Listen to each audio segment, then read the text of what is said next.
Tropik cənnət, azadlıq adası, lüksün və təbiətin harmoniyası. İndoneziyanın vizit kartı olan Bali adası 10 illiklərdir dünyaya bu unikal imici satır. Hər il milyonlarla turist bura gəlir. Özü ilə bərabər pul, ümidlər və tonlarla da tullantı gətirir. Bugün Balinin parıltılı fasadının arxasında gizlənən acı reallıq bəşəriyyətin ən böyük günahını, istehlak çılğınlığını üzə çıxarır. Cənnət öz qalıqlarının altında boğulur. Zibilin müvəqqəti toplama məntəqəsindən yük maşınlarına daşınma həcmi məhdud olduğu üçün bu zibilin toplanıb qalıqlanması problemini yaradır. Buna görə də iyi qoxu adamı biraz narahat edir. Xüsusilə də bizim yeməkxana kimi yerlərdə bu belədir.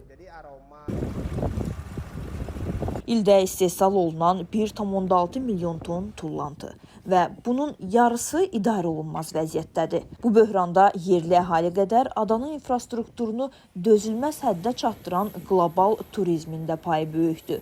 Hər açılan lüks hotel, hər gələn yeni turist dalğası adanın ekoloji borcunu artırır. Rəsmi sistemlər çökmək üzrədir. Çünki indiyə qədər bütün bu tullantıları udan nəhəng bir canavar artıq qapılarını bağlayıb. Suvung, Balinin ən böyük tullantı poligonu. 40 ildən çoxdur ki, adanın çirkini gizlədərək buraya toplayırdı. Hər gün 1200 ton zibil qəbul edən bu poligon artıq dolub və hökumət mərhələli şəkildə onu bağlamağa məcburdur. 2026-cı ilin əvvəlindən etibarən açıq sahələrə zibil atılmasına sıfır dözümlülük siyasəti elan edilib. Amma qanunlar kağız üzərində sərtləşdikcə küçələrdəki reallıq daha da çirkinləşir. Hökumət atmayın deyir. Bəs insanlar nə etməlidir?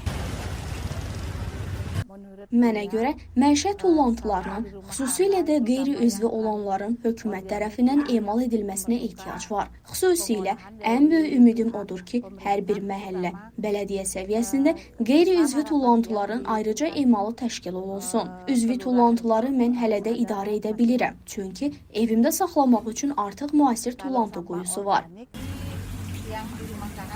Bəli, xalq öz daxilində qədim üsullarla, kompost və bioloji quyularla təbii tullantıları torpağa qaytarır. Amma plastik əsrdə yaşayırıq. Təbiətin həzm edə bilmədiyi qeyri-üzvi qalıqlar qarşısında cəmiyyət çarəsizdir və ən qorxulu ssenari işə düşür. Çıxılmaz qalan insanlar qanunsuz olduğunu bilsələr də zibilləri yandırırlar. Təmiz okean havası yerini zəhərli dumanlara verir.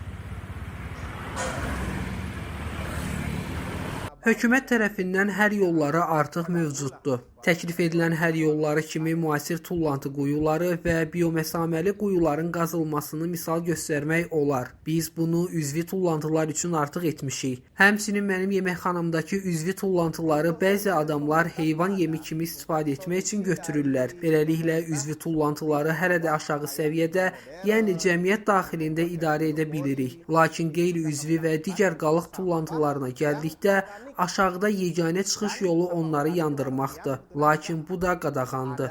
Ona görə də hökumət bununla bağlı müvafiq qaydalar hazırlamalıdır.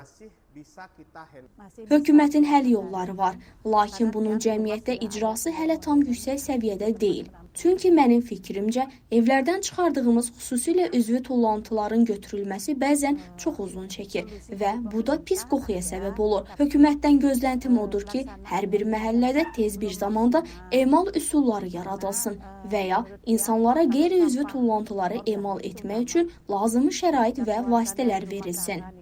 İndoneziya miqyasında hər il 40 milyon tondan çox zibil istehsal olunur və bunun yalnız 1/4-i rəsmi sistemlərlə idarə edilir. Bali isə zamana qarşı yarışır. Yeni enerji zavodunun hazır olmasına hələ il yarım var. Suvung poligonu isə tamamilə qapanmaq üzrədir. Bu keçid dövründə Cənnət adası öz təbiətini, meşələrini və çay kənarlarını qeyri-qanuni zibilliklərlə itirmək təhlükəsi altındadır.